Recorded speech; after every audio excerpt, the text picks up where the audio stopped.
Hello everyone, আসসালামু আলাইকুম। Welcome back to my channel Roza's cookbook. আশা করছি আপনারা ভীষণই ভালো আছেন। আজ আমি নতুন একটি রেসিপি নিয়ে হাজির হয়েছি। রেসিপিটি হলো আটার তৈরি ফুলকো ফুলকো সফট নান রুটি। আশা করছি আপনাদের কাছে আজকের রেসিপিটা খুবই ভালো লাগবে। চলুন তাহলে কথা না বাড়িয়ে মূল রেসিপিতে চলে যাচ্ছি। আমি এখানে একটি মিক্সি বল নিয়ে নিয়েছি। এখানে দিয়ে দিচ্ছি 2 কাপ পরিমাণ আটা। আপনারা চাইলে এখানে ময়দা দিয়েও এই নানটা বানাতে পারবেন। হাতের কাছে যেহেতু সবসময় ময়দাটা থাকে না, সেজন্য আজ আমি আটা দিয়েই এই রেসিপিটা আপনাদের কাছে শেয়ার করব। এখন এখানে দিয়ে দিচ্ছি পরিমাণ মতো লবণ। 2 কাপ আটার জন্য আমি এখানে 1 টেবিল চামচ ইস্ট দিয়েছি। আপনারা যদি আটার পরিমাণটা বাড়িয়ে কমিয়ে দেন তাহলে কিন্তু ইস্টের পরিমাণটা একটু বাড়িয়ে কমিয়ে দিতে হবে। এখন আমি এখানে দিয়ে দেব 1 টেবিল চামচ পরিমাণ রান্নার রেগুলার সয়াবিন তেল,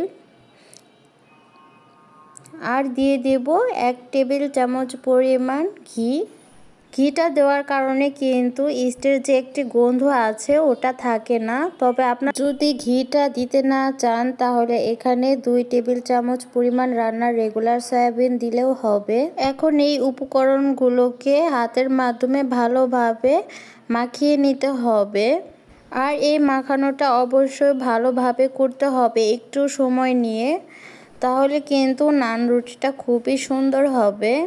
যারা আমার ভিডিওটি দেখতে দেখতে একটি লাইক দেওয়ার কথা ভুলে গিয়েছেন, প্লিজ একটি লাইক দিয়ে দিবেন। এতে আমার পরবর্তী ভিডিও ছাড়তে আগ্রহ বাড়বে। দেখতে পাচ্ছেন আমার মাখানো হয়ে গিয়েছে। যখন এরকম মুঠি করলে এক জড়ো হয়ে যাবে আর চাপ দিলে গুড়মুড়িয়ে ভেঙে যাবে, এর মানে এটি একদম পারফেক্টলি হয়ে গিয়েছে। এখন আমি এখানে ঠান্ডা পানি দিয়ে একটু মেখে নিচ্ছি। এখানে পানিটা একবারে দিতে যাবেন না, অবশ্যই অল্প অল্প করে পানি দিয়ে একটি খামির বানিয়ে নিতে হবে। আর একবারে পানি দিলে কিন্তু পানির পরিমাণটা বেশি হয়ে গিয়ে অনেকটা নরম হয়ে যেতে পারে, সেজন্য এখানে অবশ্যই অল্প অল্প করে পানি দিয়ে নেড়ে চেড়ে নিতে হবে। এখন আমি একটি হাতের মাধ্যমে ভালোভাবে মথে নিচ্ছি।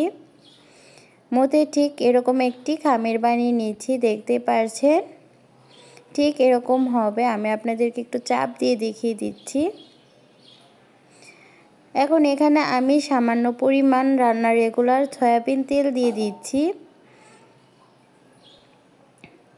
দিয়ে হাতের মাধ্যমে একটু ভালোভাবে মেখে নিচ্ছি।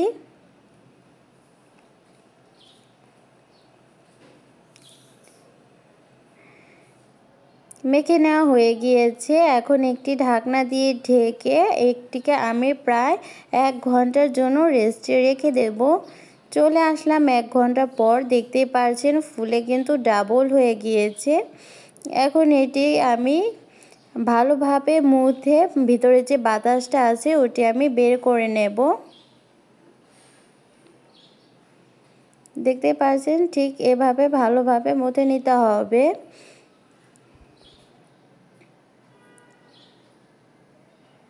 এখন একটি নাইফের মাধ্যমে আমি 4টা ভাগে ভাগ করে নিচ্ছি।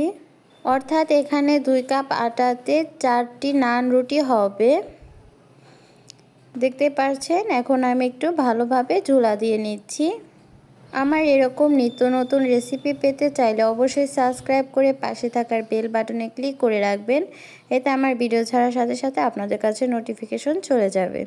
দেখতে পাচ্ছেন আমার হয়ে গিয়েছে। এখন এই ঝুলাগুলো আমি একটি ঢাকনা দিয়ে ঢেকে কিছুক্ষণের জন্য রেস্টে রাখবো। সাথে সাথে কিন্তু বেলতে যাবেন না, তাহলে কিন্তু বেলতে খুবই কষ্ট হবে। কিছুক্ষণ বেলার পর আবার রাবারের মতন ছোট হয়ে যাবে, সেজন্য কিছুক্ষণ রেস্টে রাখার চেষ্টা করবেন। এতে বেলতে কোনো রকম অসুবিধা হবে না। আমি আপনাদেরকে বেলিয়ে দেখিয়ে দিচ্ছি। দেখতে পাচ্ছেন আমি রেস্টে রাখার কারণে বেলার সময় কোনো রকম অসুবিধা হয়নি, খুব সহজেই বেলে নিতে পারছি। আমি বুঝি না ভিডিও না করলে রুটি এত সুন্দর হয়, কিন্তু ভিডিও করার সময় রুটিগুলা কেন এত সুন্দর হয় না। দেখতে পাচ্ছেন ঠিক এরকম পর্যায়ে রাখতে হবে, বেশি পাতলা করা যাবে না। নান তো একটু মোটা করে রাখতেই হবে। এখন চুলায় আমি একটি প্যান বসিয়ে দিয়েছি। প্যানটা হালকা একটু গরম হয়ে আসার পর আমি এই নান রুটিটাকে কিন্তু আমি 10 সেকেন্ড পর পর উল্টে দেব। 10 সেকেন্ড পর পর উল্টে দিলে নানটা একটু পারফেক্টলি ফুলবে, না হলে কিন্তু রুটিটা বেশি ফুলতে চাইবে না। দেখতে পাচ্ছেন কতটা সুন্দর ফুলেছে। আমার কিন্তু সবগুলো রুটি ঠিক এরকম হয়ে ফুলেছে আর দেখতে অনেকটাই সুন্দর হয়েছে। এখন আমি এটি উঠিয়ে আপনাদের মাঝে পরিবেশন করে দেখাচ্ছি। দেখতে পাচ্ছেন কতটা সফট হয়েছে আর কতটা সুন্দর। আশা করছি আজকের পর থেকে আপনারা বাসায় পারফেক্ট নরম তুলতুলে নান রুটি বানাতে পারবেন, কোনো রকম অসুবিধা হবে না। আর এই নান রুটিটা কিন্তু সবজি, ভাজি, মাংস সবকিছুর সাথে পরিবেশন করানো যায়। আপনি যেটার সাথে পরিবেশন করবেন খেতে কিন্তু অসম্ভব মজার হয়ে থাকে। আজকের মতন এ পর্যন্তই। দেখা হবে আবার অন্য কোনো রেসিপি নিয়ে। সবাই ভালো থাকবেন, সুস্থ থাকবেন, সবাই সবার জন্য দোয়া করবেন। আল্লাহ হাফেজ, আসসালামু আলাইকুম।